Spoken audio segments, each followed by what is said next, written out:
పుష్ప 2 ఎంత sensation create చేసిందో అందరికీ తెలిసిన విషయమే. పుష్ప 2 తర్వాత అదే రేంజ్ లో వస్తున్న మూవీ గేమ్ చేంజర్.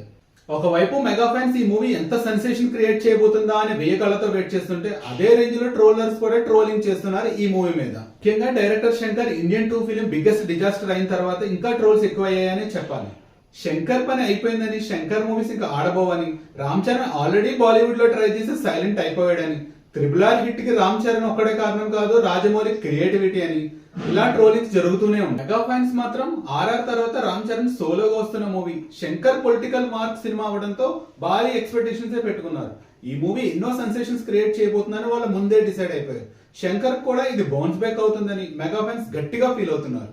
కాకపోతే రామ్ చరణ్ ముందు గట్టి సవాళ్లే కనిపిస్తుంది. Prabhas already pan India level star అయిపోవడం, పుష్ప 2 తో అల్లు అర్జున్ కూడా ఆ గ్రూప్ లో జాయిన్ అవడం, రీసెంట్ గా దేవరాతో ఎన్టీఆర్ తన రేంజ్ మార్కెట్ ఏంటో చూపించడంతో Ram Charan real global star అనిపించుకోవాలంటే ఇవన్నీ క్రాస్ చేసి ఒక సెన్సేషన్ క్రియేట్ చేసి ట్రోలర్ కి గట్టి సమాధానమే చెప్పాలి. డైరెక్టర్ శంకర్ అండ్ రామ్ చరణ్ ఎంతో కష్టపడి మేకింగ్ లో ఎక్కడా కాంప్రమైజ్ అవ్వకుండా దిల్ రాజు తీస్తున్న ఈ మూవీ సెన్సేషన్స్ క్రియేట్ చేస్తుందని మీరు అనుకుంటున్నారా? కామెంట్ చేయండి.